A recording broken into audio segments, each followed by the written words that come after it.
આપ સર્વોને હેતપૂર્વક જય શ્રી સ્વામિનારાયણ।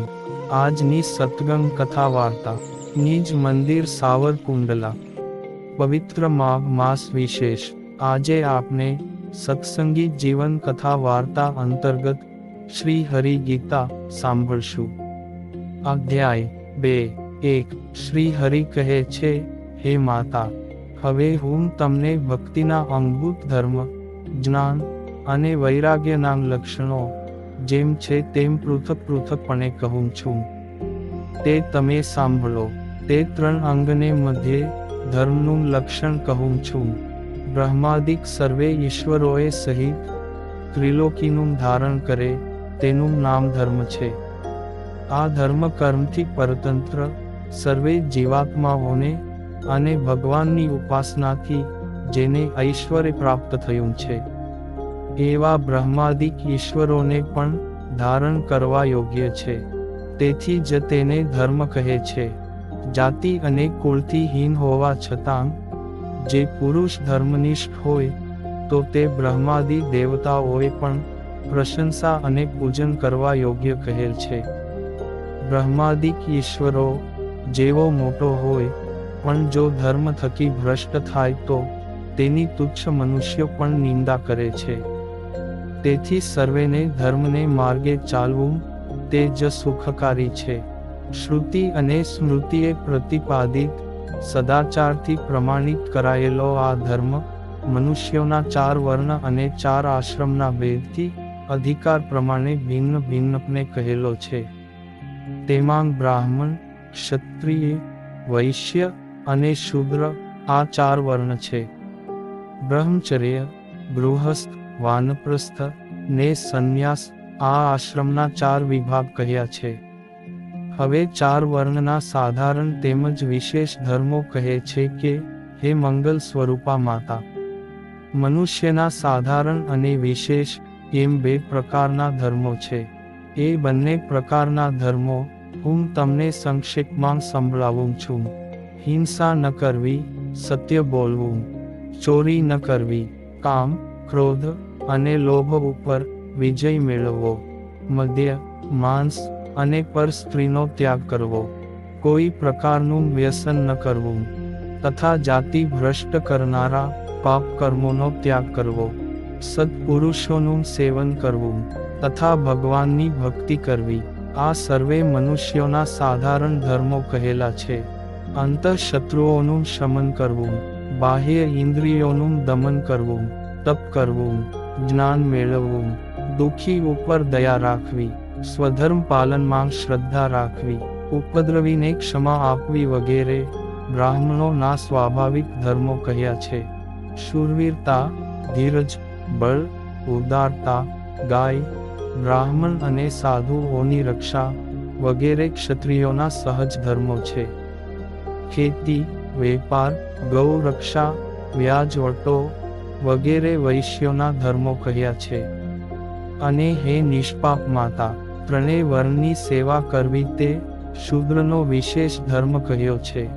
4 વર્ણથી ભિન્ન મનુષ્યોના ધર્મ, જેમાં હિંસા ન હોય, ચોરી ન હોય અને વ્યભિચાર કર્મ ન હોય તેવી પોતાના કુળને ઉપચિત કોઈ પણ પ્રવૃત્તિ કરવી તે તેમના વિશેષ ધર્મો કહ્યા છે। વળી 4 વર્ણની આજીવિકાના સાધન કહે છે કે, હે માતા, યજ્ઞ, યાગ, સ્વાધ્યાય આદિક અને દાન સ્વીકારવું એ બ્રાહ્મણની આજીવિકાનું સાધન છે। આયુધ ધારણ કરીને પ્રજાનું રક્ષણ પાલન કરવું એ ક્ષત્રિયોની આજીવિકાનું સાધન છે। વેપાર, ખેતી આદિક વૈશ્યોની આજીવિકાનું સાધન છે। અને 3 વર્ણને ત્યાં સેવા કરવી એ શૂદ્રની આજીવિકાનું સાધન છે। આપતકાળમાં બ્રાહ્મણો અને ક્ષત્રિયોએ વૈશ્ય વૃત્તિ અર્થાત વેપાર, ખેતી કરીને જીવન નિર્વાહ કરવાનું કહ્યું છે। અને વૈશ્યોને શૂદ્ર વૃત્તિ કલ્પાયેલી છે તથા શૂદ્રને સંકર જાતિની વૃત્તિ કરવાનું વિધાન કહ્યું છે। અને હવે બ્રહ્મચર્યાશ્રમના સાધારણ ધર્મો કહે છે કે, હે માતા, બ્રાહ્મણ, ક્ષત્રિય અને વૈશ્ય આ 3 વર્ણના મનુષ્યોને યજ્ઞોપવિત આદિ સંસ્કારોથી દ્વિજત્વ પ્રાપ્ત થાય છે. આવા દ્વિજ પુરુષોએ પ્રથમ બ્રહ્મચર્યાશ્રમમાં રહીને વેદાદિક અધ્યયન માટે ગુરુનો આશ્રય કરવો. ગુરુના આશ્રમમાં રહેતા તે બ્રહ્મચારીએ કપાસના તંતુમાંથી નિર્મિત કૌપી તથા આચ્છાદન વગેરે વસ્ત્રો રાખવા, મૃગચર્મ રાખવું, કામળો અથવા રેશમી વસ્ત્ર રાખવું, દંડ અને કમંડલું રાખવું, જપમાળા રાખવી, યજ્ઞોપવિત ધારણ કરવી, જટા રાખવી, દર્ભ રાખવા, આંખમાં આંજણ ન આંજવું, તેલથી અંગમર્દન ન કરવું, ચંદનનો લેપ ન કરવો, પુષ્પમાળા ન ધારવી, તેમજ સુવર્ણના આભૂષણો ધારણ ન કરવા. હે માતા, બ્રહ્મચારીએ આ વાતનું ખાસ ધ્યાન રાખવું કે મહાપુરુષોનો સંગ એ જ મુક્તિનું દ્વાર છે અને સ્ત્રી લંપટ પુરુષોનો સંગ એ સંસ્કૃતિનું દ્વાર છે. આ પ્રમાણે નિશ્ચય કરીને સંતોનો સમાગમ કરવો અને અસત્પુરુષના સંગનો ત્યાગ કરવો. બ્રહ્મચારીએ અષ્ટ પ્રકારે સ્ત્રીનો ત્યાગ કરવો, તેમજ જાણી જોઈને તેમના અંગનો સ્પર્શ ક્યારેય ન કરવો અને ગુરુ પત્નીને પણ દૂરથી પ્રણામ કરવા. તેવી જ રીતે બ્રહ્મચર્યવ્રતને ધારણ કરનારા બ્રહ્મચારીએ મૈથુન ક્રિયામાં આસક્ત એવાં પ્રાણી માત્રને ક્યારેય જોવાં નહીં. લક્ષ્મીજી આદિ દેવીઓની પ્રતિમા સિવાય અન્ય સ્ત્રીઓની ચિત્ર અથવા પાષાણની પ્રતિમાનો ક્યારેય બુદ્ધિપૂર્વક સ્પર્શ કરવો નહીં. તેમજ ભક્તિભાવપૂર્વક ગુરુની સેવા કરવી, પ્રતિદિન ત્રિકાળ સંધ્યા કરવી તથા શક્તિ પ્રમાણે સવાર સાંજ ગાયત્રી મંત્ર અને ભગવાનના નામ મંત્રનો જાપ પણ કરવો. વાણીનો સંયમ રાખવો, પ્રાતઃ અને સાયંકાળે હોમ કરવો, ભિક્ષાટન કરવું, ઇન્દ્રિયોને જીતીને વેદાધ્યયન પરાયણ જીવન જીવવું અને ગુરુકુલમાં નિવાસ કરવો. હે માતા, આ પ્રમાણે દેશકાળને અનુસારે અને પોતાની બુદ્ધિની ક્ષમતા અનુસાર વેદનાંગ 6 અંગ તથા તેના અર્થોએ સહિત વેદાધ્યયન કરીને ગૃહસ્થાશ્રમમાં પ્રવેશ કરવા માટે સમાવર્તન સંસ્કાર કરવો.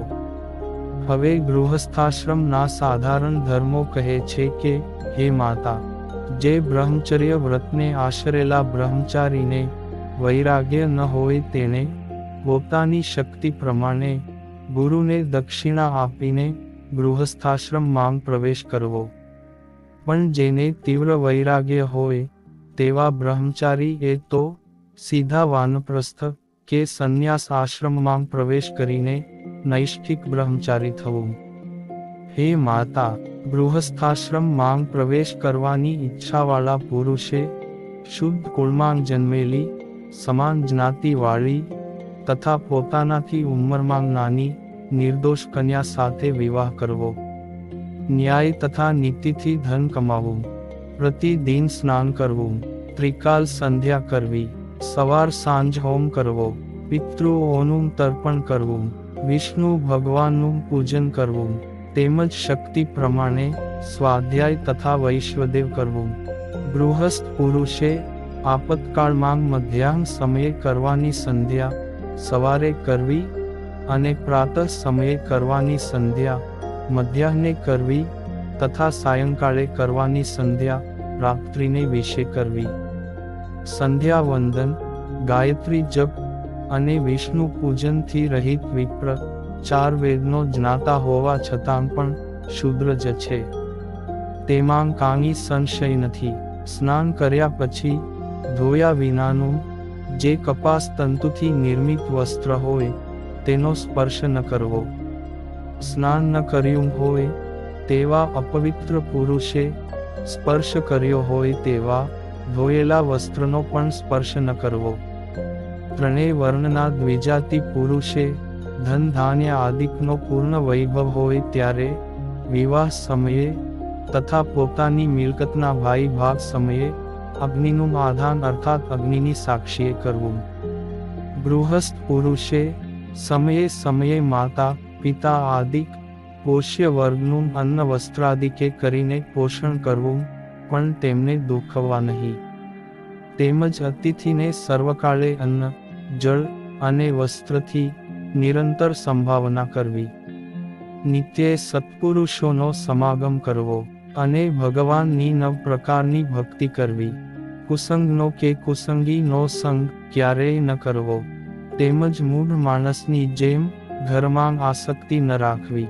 સમગ્ર જીવ પ્રાણી માત્ર કરતાં ભગવાનના એકાંતિક ભક્તોનું સર્વશ્રેષ્ઠપણું છે. એમ મહિમા અધિકપણે જાણીને તેમને અધિકપણે માન આપવું, તેમનું રક્ષણ કરવું, તેમજ તેમનું પૂજન કરવું. આ લોકમાં પાષાણ આદિ જીવો કરતાં તૃણાદિક જીવો શ્રેષ્ઠ છે. તે કરતાં ડાંગર વગેરે ધાન્ય અને ઔષધિઓ શ્રેષ્ઠ છે. તેનાથી લતાઓ શ્રેષ્ઠ છે. તેનાથી આમ્ર વૃક્ષો શ્રેષ્ઠ છે. તેનાથી પીપળો શ્રેષ્ઠ છે. આ પ્રમાણે સ્થાવર જગતમાં ન્યૂનાધિકપણે વિશેષતા રહેલી છે. હવે જંગમ સૃષ્ટિમાં જે તારતમ્ય ભાવ રહેલો છે તે હું તમને જણાવું છું. આ જગતની જંગમ સૃષ્ટિના સર્જનમાં કીડી કરતાં પતંગિયાન શ્રેષ્ઠ છે. તેનાથી સુગંધને જાણનારા ભમરા વગેરે શ્રેષ્ઠ છે. તેનાથી ચકલાંગ વગેરે પક્ષીઓ શ્રેષ્ઠ છે. તેનાથી સસલાંગ વગેરે શ્રેષ્ઠ છે. તેનાથી બકરાંગ વગેરે શ્રેષ્ઠ છે. તેનાથી ગાયો વગેરે શ્રેષ્ઠ છે. તેના કરતાં મનુષ્યો શ્રેષ્ઠ છે. તેમાં પણ 4 વર્ણ શ્રેષ્ઠ છે. ચારે વર્ણમાં બ્રાહ્મણ શ્રેષ્ઠ છે. તેમાં પણ ધર્મનું આચરણ કરનાર બ્રાહ્મણ શ્રેષ્ઠ છે. એવા ધાર્મિક પુરુષોના મધ્યે જ્ઞાની પુરુષ શ્રેષ્ઠ છે. તે જ્ઞાનીઓમાં પણ ભગવાનનો એકાંતિક ભક્ત સૌથી શ્રેષ્ઠ છે. આવા ભગવાનના એકાંતિક ભક્ત થકી કોઈ શ્રેષ્ઠ નથી, કારણ કે સ્વયં શ્રી હરિ તેમના અંતરમાં સદાય બિરાજમાન છે. આ પ્રમાણે તારતમ્યતા સમજીને ભગવાનના ભક્તોને સર્વ કરતાં અધિકપણે માનવા અને પૂજવા. જે પુરુષ આવા તારતમ્ય ભાવ જાણ્યા વિના સંત અને અસંતમાં સમભાવ રાખે તે મહામૂર્ખ છે અને તે મોટા દોષના ભાગીદાર છે. તે માટે સત અને અસતનો વિવેક શીખવો. અને હવે પછીની કથા વાર્તા આપને આગળના ભાગમાં સાંભળશું. અત્યારે આપ સર્વોને ભાવથી જય શ્રી સ્વામિનારાયણ.